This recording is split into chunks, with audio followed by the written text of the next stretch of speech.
Welcome back to STEM in Stilettos.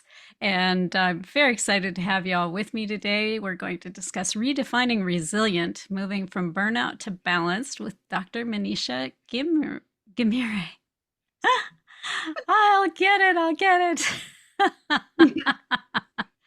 And I really appreciate you joining me here today. I would like to invite you who have joined us here today in the listening audience to get to know your own self a little bit better. Grab your pen, grab your piece of paper, and go check out leadershippitfallquiz.com. It will give you insight into your leadership style that you're currently using and allow you some insights into perhaps some options that will work better for you. It takes about 2 minutes to complete. So give yourself the gift of insight and go to leadershippitfallquiz.com and find out your leadership style. So happy to have our guest with us today. I'm going to introduce her to you. Dr. Manisha Ghimire is a board-certified internal medicine physician, obesity medicine specialist, and a telemedicine expert licensed in all 50 states and the District of Columbia. She is also the founder of Momkinz, a platform connecting new moms to trusted postpartum professionals.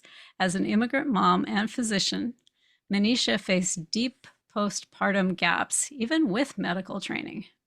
Her journey through burnout, career shifts, and rediscovering purpose led her to advocate for mothers to get help, build community, and reinvent themselves when needed. She believes that women don't have to do it all alone and really shouldn't. On and off the mic, she encourages moms to pursue their dreams, to take care of themselves, and to embrace support. Welcome, Manisha. I'm so happy to have you here with us today. Thank you so much. I'm so happy to be on your stage. And that was really good introduction. Thank you. Thank you for that. All right. Thank you for that. So, you're a doctor, okay? And a lot of us really look up to the medical professionals in our lives. They've got the lab coats, they've got the confidence, they seem to have all the answers. Did it surprise you as a doctor when you had this postpartum episode, and how was that different than what you had expected? Yeah, it did surprise me. I came from Nepal, and from Nepal, I did my medical training there and then did residency here. And the way I see postpartum there and here in United States was completely different. There we prepare at least 6 months before about the postpartum. We prepare for the delivery, we prepare, make sure there is like cook there, with cleaning lady there, massage therapy, like everything, like in Nepal, which is like developing country. And here coming to United States, during my residency, I had my son, and no one talks about how the lactation is going to be. What are you going to do? How your body changes. Like when you go to the OBGYN during pregnancy, we only talk about how the size of the baby is, whether the heartbeat is there or not, but never prepare about the postpartum. And then we mostly only prepare about baby coming in, baby toys, baby crib, baby, like everything about baby. Diapers and bottles and all of that stuff, yes. Yeah, and nothing about the postpartum. And when I had my son, I was surprised. I had such a hard time feeding him. I didn't know that breastfeeding was so hard, so complicated. I was crying literally and had to go back to work in 6 weeks. So that was traumatic. Could not do it, and then at the end I have to decide I can't do it, so I'll just bottle feed. So I didn't feed breast milk to my son just because I didn't know how to navigate that. And being a medical profession in the medical field and working in the same hospital where I got delivered and everything, not prepared. Yeah. And then that's like so hard. And then I had my daughter. Daughter is a special need. Same, there is no preparation, no help, like don't know where to seek for help. And then you go to postpartum care after 6 weeks after you have a baby. And I could not go in 6 weeks, so I went 8 weeks. And then I found that I had a postpartum depression. Until then, I was thinking, oh, it may be just because of she's sick and she's not well, so maybe that's why I was crying and I'm feeling this way. But no, it was postpartum depression. And being on a medical field, being a medical profession, and talking about depression, anxiety all the time, still I was not sure I had depression. Still, I was so shocked that I had postpartum depression and I didn't know all this time. Yeah. Well, and I think it's hard to diagnose yourself, honestly, Yeah, which is why doctors don't go to them their own selves, right? You go maybe see that's someone true. else. Yeah, and they're so good at, like, I'm so good at, if my mom say headache, okay, what can it be? Like this, what can this be? What are the differential diagnoses? What are the things I need? But for ourselves, like, we don't think that way. I don't know why that critical thinking and analysis get disappear when it happens to you. Maybe you are just trying to prove you are strong, and, like, you have always been like strong and go-getter, always been busy doing everything. So I don't know if that plays a big part on all this, I but yeah. I think a lot of it honestly has to do with the emotional involvement in the outcome, right? Mhm. Because it's you, right? It's you, it's your life, and you're very close to it and very involved with the emotions and the emotional reaction to what's happening.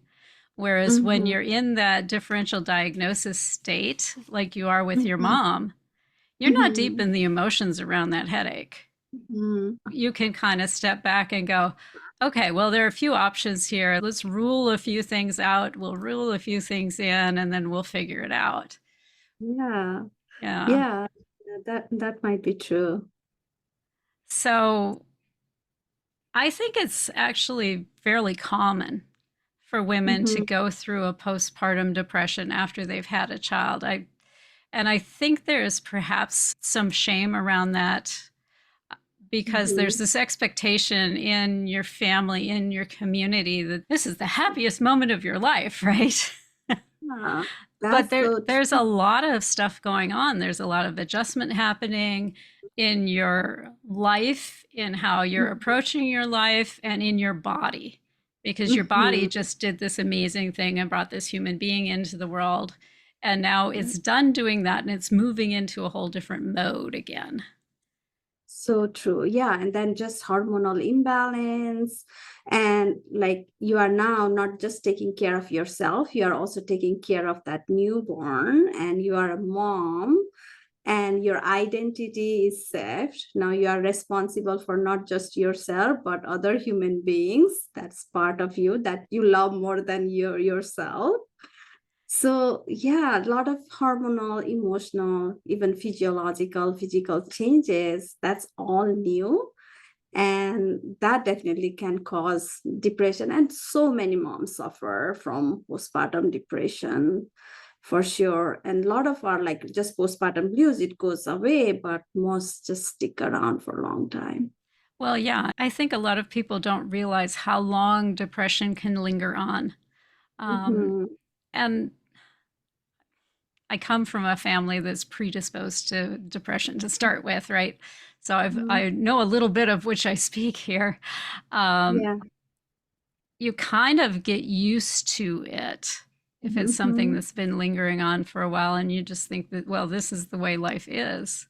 But it Yeah. doesn't have to be that way, does it? Mhm. No, it does not. And I mean, it's so surprising when you start looking around, you'll find so many people ready to help you.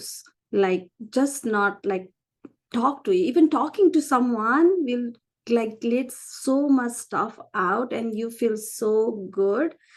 And when you just start looking around and talking to with other people, then you find that you are not dealing this alone. You are not alone in this journey. There are so many other people suffering through the same thing, and you just don't have to hide or feel guilty about it, and just be open about it. And, Exactly. like, now it's like so many mental health therapists, like, just talk to them, and even like friends, family who understand you. Not everyone can Yeah, well, understand. you know the ones that are safe to share with, so Yeah, be a little selective. exactly. So, how did you navigate your postpartum? You mentioned that you had your daughter while you were in Mhm, your residency, and not having gone through residency myself, but I do know it's pretty intense. How did you mhm. navigate that? How did you get the space you needed?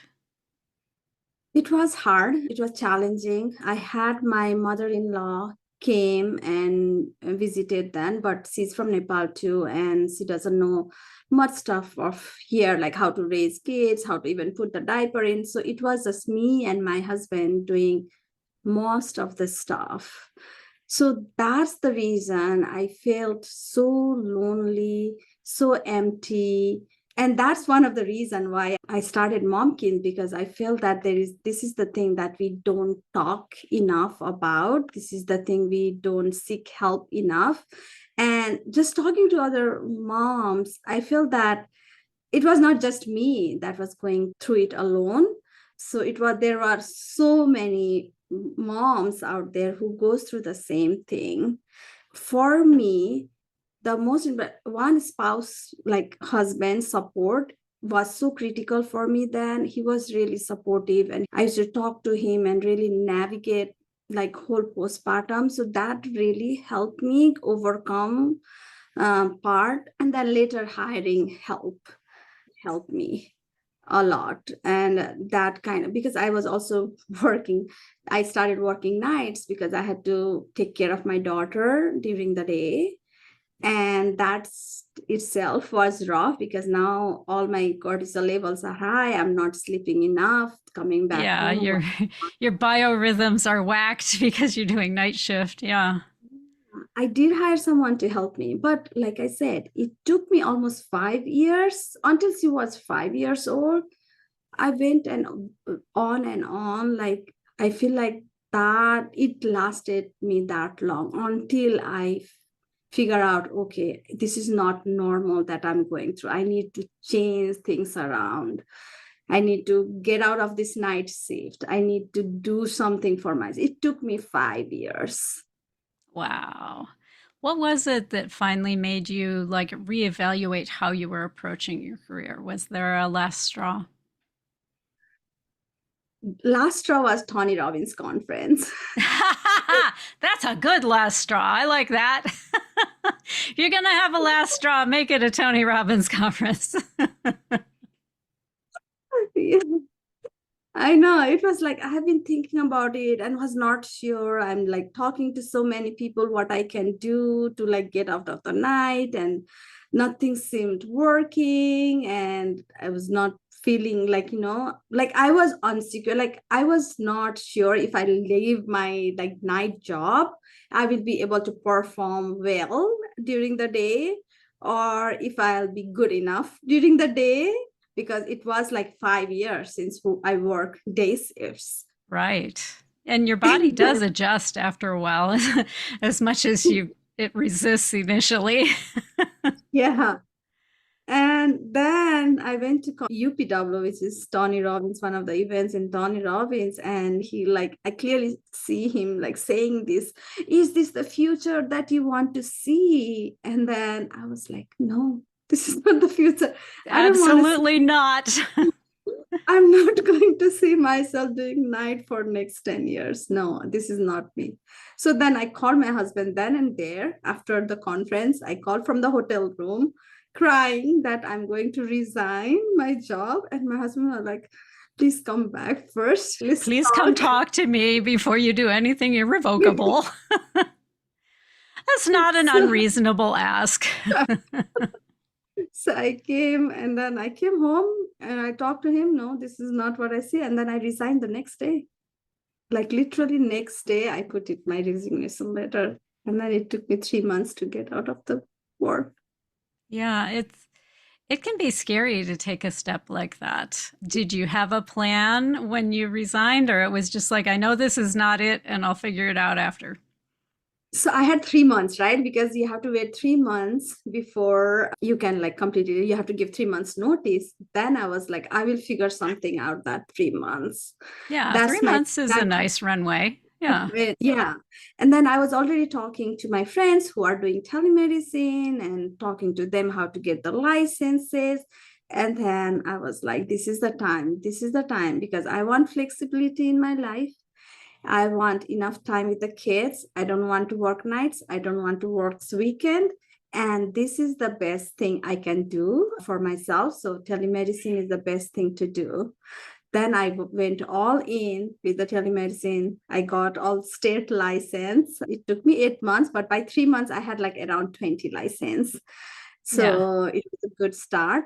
And then I started applying to the companies. And then I did board certification in obesity because that was one of the main thing in telemedicine that I was seeing out there. So and then yeah, it was not a problem to get jobs, and like a lot of companies were just calling me to seeing my credentials. So yeah, at the end it was terrifying taking that big jump, but it worked out. Yeah, that is a wonderful thing. And I love that you didn't have to jump very far. A lot of Yes. people, they look at it and they like, I don't like what I'm doing, and they like throw the entire thing out. Whereas Hmm. you went, okay, this night shift thing is not working for me.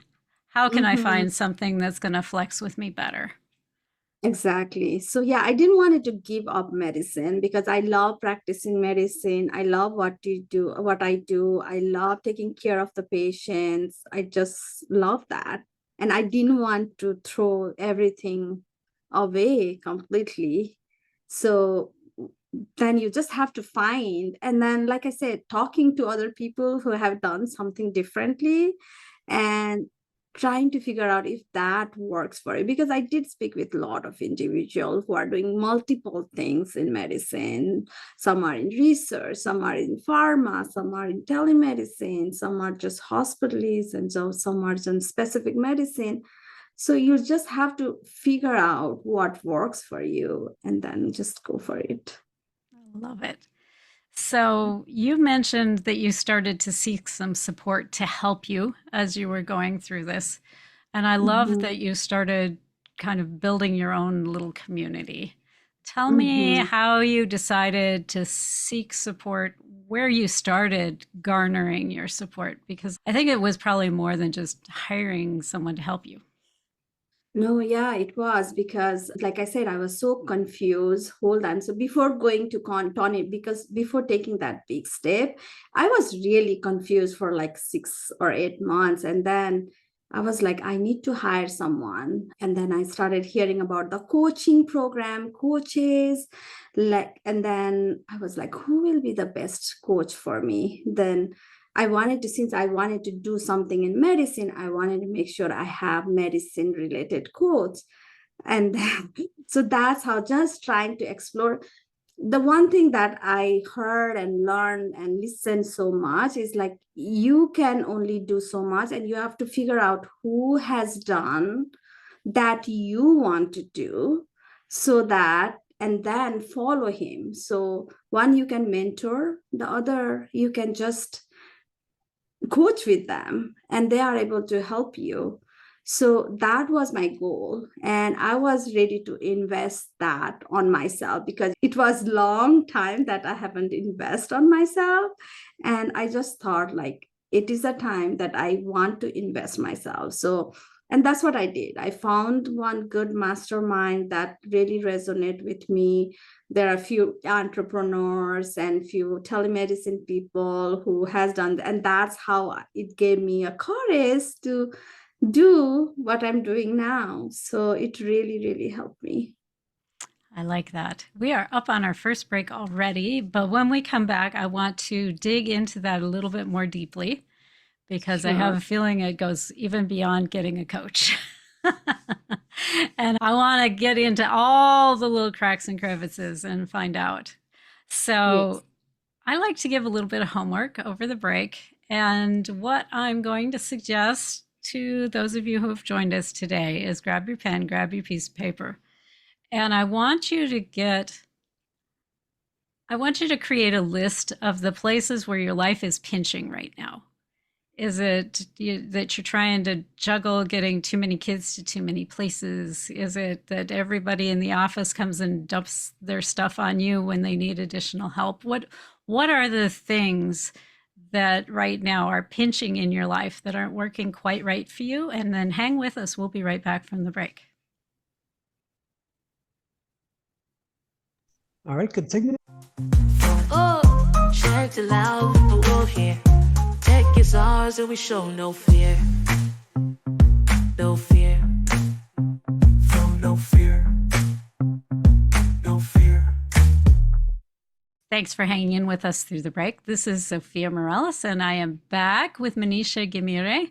And before the break, she was telling us that she had invested in herself and got a business coach. I'd like to dig a little bit deeper, even, right? Because a lot of times as women, we're like, okay, I can justify this thing that's directly for my career, but I'm not going to justify money for a massage or whatever the thing is. And I know I asked the listeners before the break to make a list of the places where your life is pinching you, because those are some really good places to start taking care of yourself and making your life fit you a little bit better if you put some creativity and resourcefulness into it. So I suspect your coach probably had you do a little bit of self-care prioritization. What was suggested for you? That's true. One, so like I said earlier, that 5 years was the mark when I was like, I'm done. I need to take care of myself. I was not able to find really who I am and trying to figure out who exactly I am. And then first step to find myself is through the self-care. So first thing he did, he asked me, he was male, so he asked me to do was getting some time for yourself, just either going for a walk, morning exercise routine. And he did not want me to force like everything at once and then you are confused what you're doing. Oh, and it's too hard to change it when you're trying to shove all kinds of new stuff in there. Oh, yeah.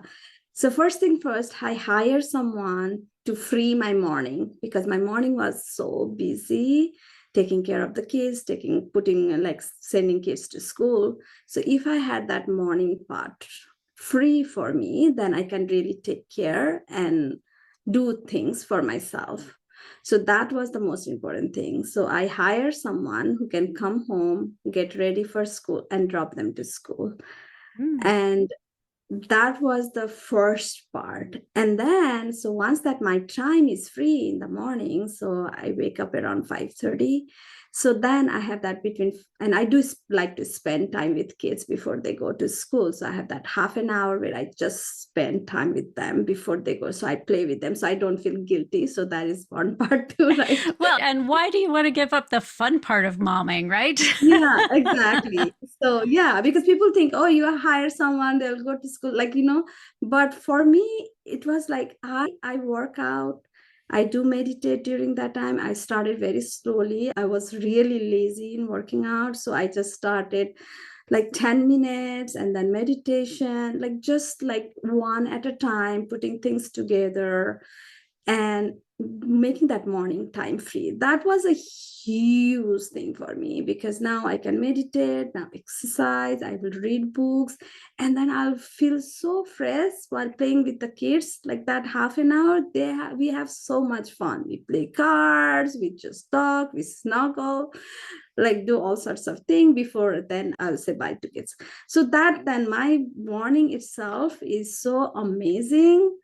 Then that is like beginning of, then once you have that morning set up, I feel like your whole day is just so smooth because now you have planned, you have a good morning, good breakfast, and then now you start working. You don't have one of these running out of the house with your hair on fire insanity mornings. And then you just never get your arms around the day after that, right? Yeah, and that's so true. And then I started scheduling time with my friends because I did not went out with the friends. Like I said, 5 years. And then I was like, okay, let's do a big trip. So we went to Vegas, few of my good friends. We had fun. That was like first ladies trip I did in 5 years. Yeah. That was like insane. Now life had changed so much, just applying those few steps, like not making big change all of a sudden, but just applying those small little changes and then trying to read more and understand more. That really helped me to find ways and find things that I like, reach out to more people. So, Yeah. And I love that you identified what I would call a leverage point, because mhm, there are things you can change that make small differences. And then there are things that you can change that make small differences that are huge. And the fact that mhm, you've got somebody who's coming in to help you for a couple of hours in the morning, it's not a huge financial commitment, but mhm. it gets you a huge headspace and it gets you that bonding time with your children instead of the, well, come on, Rush. hurry up and get out to the car kind of energy with your kids. And it Yeah. was so messy. Like it's just 3 hours. You just need 3 hours in the morning. That's it. Like you don't even need 3 hours. For me, I get for 3 hours, but you don't even need like Yeah. I 5:30. mean, even if you had somebody just for an hour or an hour and a half, Yeah, it can make yeah, such a difference. yeah, Yeah. and that prevents so much. Your whole day is so much better because now you can think straight. Plan for, so I can plan for the meeting ahead, plan for how my days goes ahead before even the day starts, and then I have a better day. I feel that hiring help did help me like tremendously. Are there other areas in which you sought support? You've got the business coach, you got somebody helping you get the kids organized and off in the morning. What else did you reach out for? Hmm. Think those two are the main ones. I did do self-care. I like to go massage, not often, but like at least once in 3 months, 6 months, planning my vacations better. Yeah. Like all the things that I Having love vacations. having vacations. Like I said, now my weekends are free. I don't have to work nights, so I can plan so much better. And then also coming up with the, then I started doing entrepreneur. So that gave me so much time to pursue something that I really wanted to do. And that was my heart. And then now having that time, extra time, let me explore other passion in my life that I'm just so passionate about. And Yeah. I believe that's because the time. Yeah. It's interesting the different leverage points that we have in our lives. I know I hit a point, well, it was about 4 or 5 years ago, and I had a lot going on. I was caring for my aging father. My husband has a business. I have a business, and there's all this life happening at once. And I'm like, Mm, why am I not getting anything done on my business? And so I mhm, did a time audit, and it's like, okay, I'm grocery shopping, I'm cooking, I'm doing mhm. laundry, and I'm keeping books, and none of this moves my business forward. And Yeah. so I sat down and went, okay, how do I free up my time from this stuff? Mhm, And I got some assistance from my husband, which is a beautiful thing, to mhm, share the load of some of the household stuff. And I mhm. allowed myself to hire a bookkeeper. Oh my God. What a beautiful thing. Okay, that reminds me.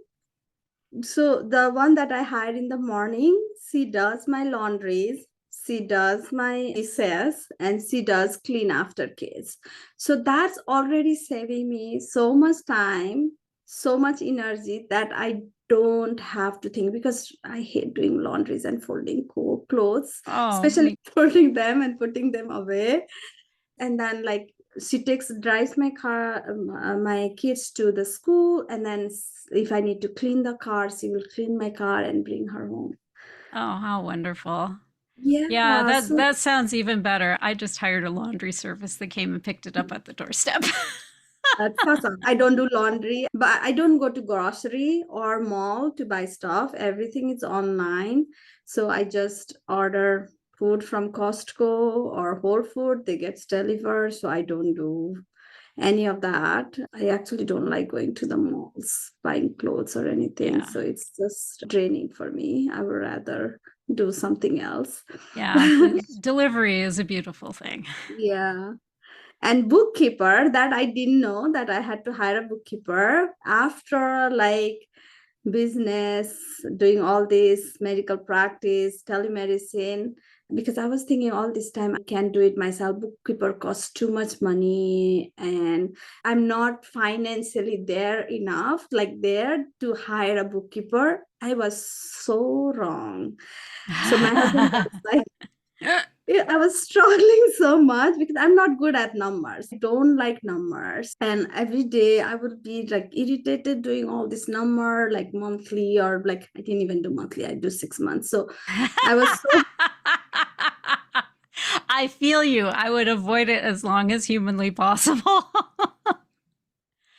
And it turns out bookkeepers aren't very expensive. And in fact, I hired no. not just a bookkeeper, but I also hired a CPA, and they saved me like 20 grand a year. Yeah, It's like, why exactly. did I resist for so long? I was like bookkeeper for doing whole year bookkeeping. It cost me around $800 only. And you won't believe that prevented me so much headache, so much angry, so much cranky, and like, Frustration and frustration weekly. Whenever the time comes, I'm like, I have to do the bills and everything. So it like saved me so much of headache, that $800 a year. I'm like, I don't know why it took me so long to hire a bookkeeper. It's been amazing. And it's not been too long, actually. It's my like latest hire, recent, very new. So, what advice do you have for a woman whose life is pinching her and Mhm. who's been making these excuses? Oh, I don't have the money. I couldn't find a way to fill in the blank. What do you Mhm. have to tell her? I think I was the same thing. I was like, I don't make enough money to hire someone, but you have to just calculate how much you are worth it. For me, that was the biggest step. Is your sanity, if your self-care, if your per hour income is worth the hiring someone or not. So if it is, then you just calculate. For me, I as a physician, I do make good money per hour, and Quite a just bit an hour, yes. yeah, so I just calculated, is like hiring someone 4 or 5 hour a day is worth my that 1 hour of time. And just having that shift of mindset, and you don't have to hire or do everything. You can just hire some small stuff, like just bringing the grocery, so that you will save an hour. And just ordering the grocery home will not take so much like money, right? It is slightly extra than what you'll pay, but just think But about it's it. not a ton. Yeah. It's not done. And when you go to store, you buy 1,000 different things that you don't need. And ordering the grocery home, it will be, for me, it has been cheaper than going to store, because as soon as I go to There's store, less temptation. I bring so many things extra that I don't know if I'm even going to use at home, than just shopping in my like phone. I know it is slightly expensive, it looks expensive, but the overall bill it will be less if you order. So just think about the alter. You don't have to do everything by yourself. You can just see what fits your need, what are the most important needs that you need at this time to get that 1 hour extra, or half an hour extra for you to go and get walk and drink coffee, just that. So you can just plan that way. You don't have to Yeah. go crazy. Well, and I think, it's always a very individual decision, right? Because some of us don't mind, washing the dishes after dinner and Yeah, it's soothing and it feels good. Then by all means, keep doing that. But exactly. if there is something that you absolutely hate, hire Mm-hmm. it. It gives you so Mm-hmm. much more headspace. Yeah, that's It's worth its weight in gold. Yeah, no, that's true. For me, I love making dinners. I love preparing dinners. So I would never hire. I don't think I'll ever hire until I'm crazy, like doing everything and busy. I don't think I'll hire someone to make dinner for me because I just love that. My kids love the food. I love preparing dinner and like eating family time together during the evening. So I might never hire someone to make dinner for me. So Whereas I am more than happy to hire my dinners delivered in and I can just toss them in the microwave and be done with it. okay. So yeah, we are different. Like everyone is different. So you just have to see what fits your needs better. Absolutely. So, what inspired you to Momkinz? Tell us about Momkinz first. What is it? So Momkinz is a platform where it's almost like a Yelp of postpartum. So if you Okay. can imagine Yelp and postpartum, so you can go there and look for all the professionals there, like new moms, and then hire your best professionals from there, reach out to Yeah, a them. baby sleep coach or a lactation Yeah, baby expert or expert, mental something health along those therapy. lines. Yes. Oh yeah, so whom like postpartum mom who are really struggling. So that's what it is. It's only in North Carolina, and actually I'm building my new website now, so it might be ready next week. So Okay. I'm still hoping the new website is much improved than it looks really good. Actually, I've already reviewed it. So hopefully we'll have next week the date where we can release that. And Momkinz, like we talked about earlier about my postpartum journey, being a medical professional, still struggling. And I did still struggling during the postpartum. And then I did see good and bad. Like I came from Nepal, I saw how it should be. And I'm here in developed country, in United States of America, and how How bad it is. backwards we have it. Yeah, that gave me like the things has to change. I don't know why it's happening, but it is not normal. We have to talk about it more and help and support these moms more because it is something that we don't talk about enough. Absolutely. Well, and we are up on our second break. So when we come back, we're going to dig into Momkins a little bit more deeply. And for those who've joined us here today, I'd like you to take that pen and paper and that list that you made earlier. And I'd like you to write down, without judging, without trying to figure out the how yet, what if you could have a magic wand and wave it over that list? What would you like to see disappear from that list? And ideally, how would you like to see it disappear? Although you don't have to have the how yet, but spend some time around what a nice solution to some of these pinch points might be. And hang with us. We'll be right back. Oh, shout aloud, the world here. Tech is ours and we show no fear. No fear. No fear. No fear. Thanks for hanging in with us through the break. This is Zofia Morales, and I am back with Manisha Ghimire. And before the break, I had asked you to make a list, if you had a magic wand, how you would make each of those pinch points in your life go away. And I encouraged you not to judge it or figure out exactly how in that moment, just what the beautiful magical solution would be. So now that we're back, let's talk about getting resourceful, shall we? Because not everyone makes physician money. And, you know, there is this practical limitation that your paycheck's only going to go so far. So how do we get creative around this list, Manisha? I know you mentioned, for example, you had your mother provide some support to you. What are some other options we can explore besides like going out and hiring it on, you know, Momkinz or care.com or whatever? Sometimes we have to get a little more creative. Yeah, and we can always ask free help around. You are right. My mom helps me. Like now my kids are home, they're in summer break. So I don't have anyone to take care of during this meeting is happening. So she's able to help me and take care of them. So that is one way too.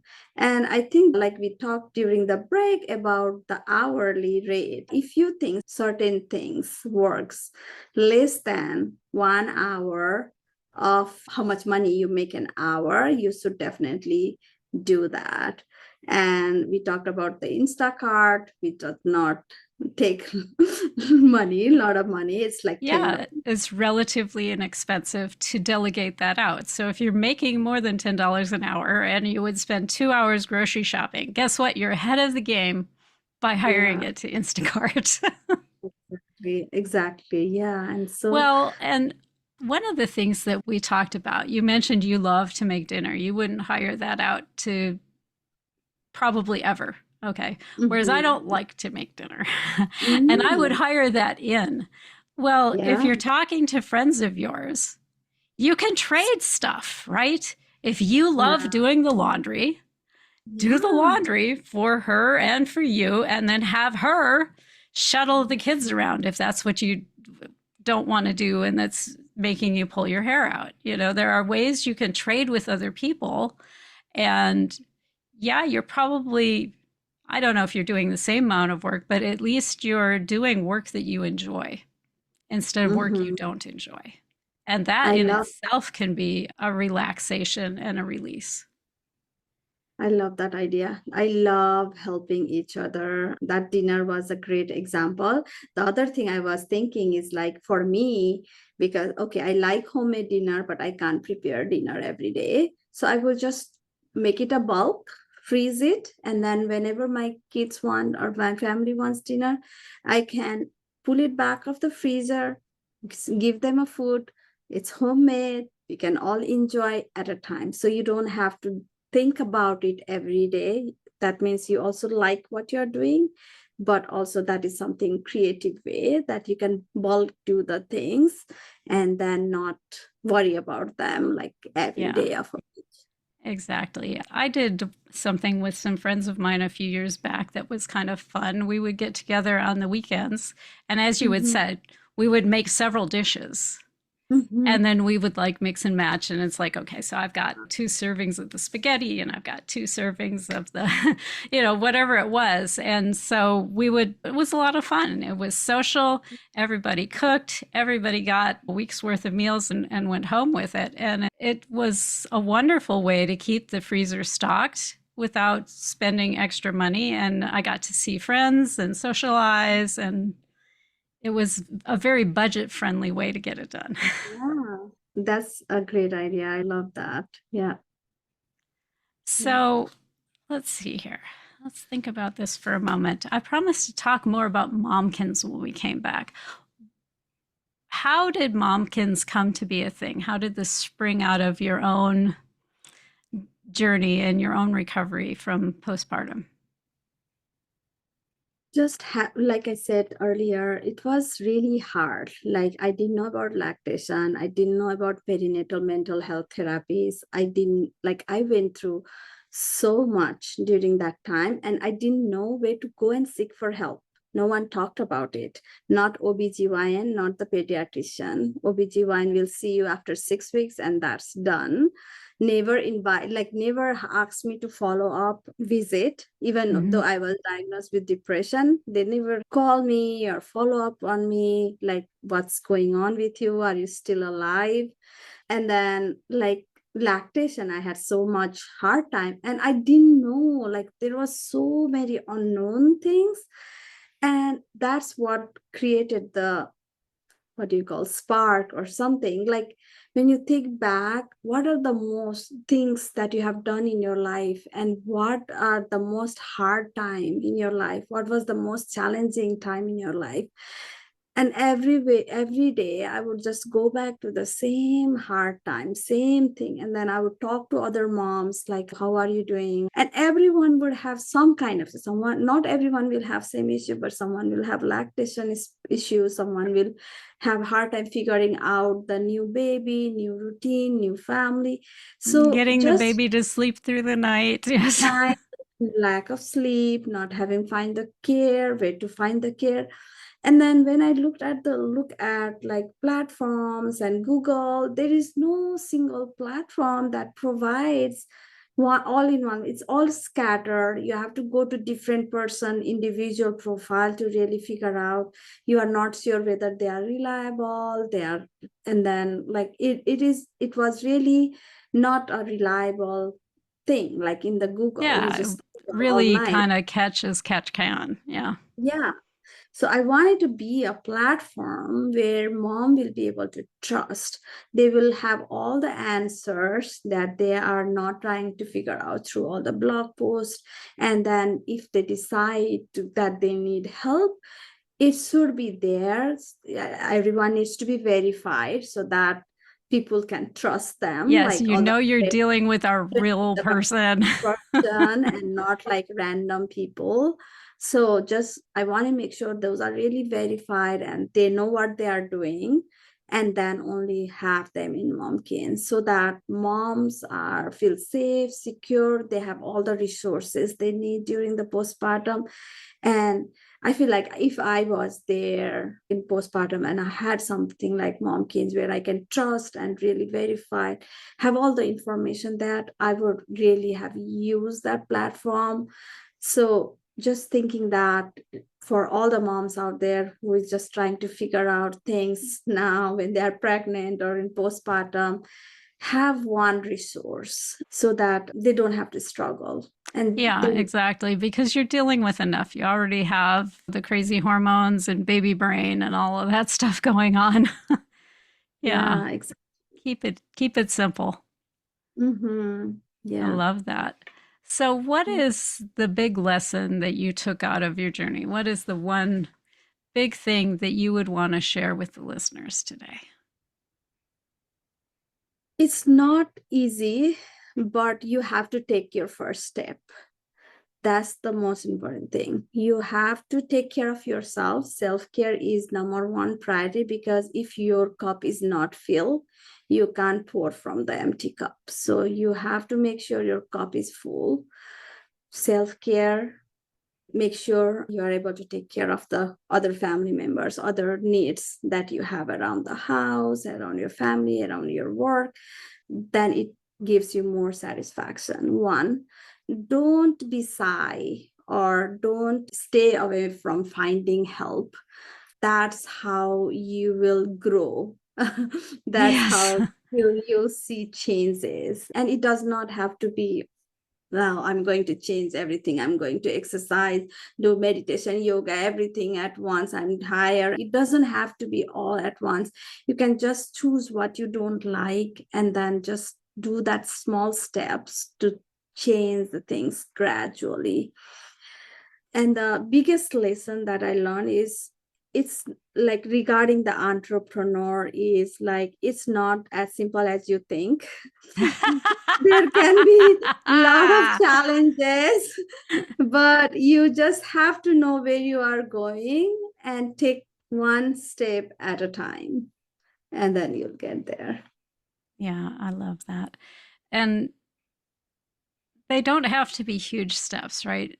All it Yeah. takes is a little step forward, followed by another little step forward, followed by another Mm-hmm. little step forward. You can Mm-hmm. make this happen. Mm-hmm. And what gets you there is the multiplication of the small efforts. Mm-hmm. Doesn't So true. have to be a big thing. So if you're feeling like, oh my gosh, I'm really overwhelmed, Mm-hmm. you don't have to be unoverwhelmed. You just have to take one little step forward in an area that's important to you. Yeah. And that, as we mentioned, is different for each person.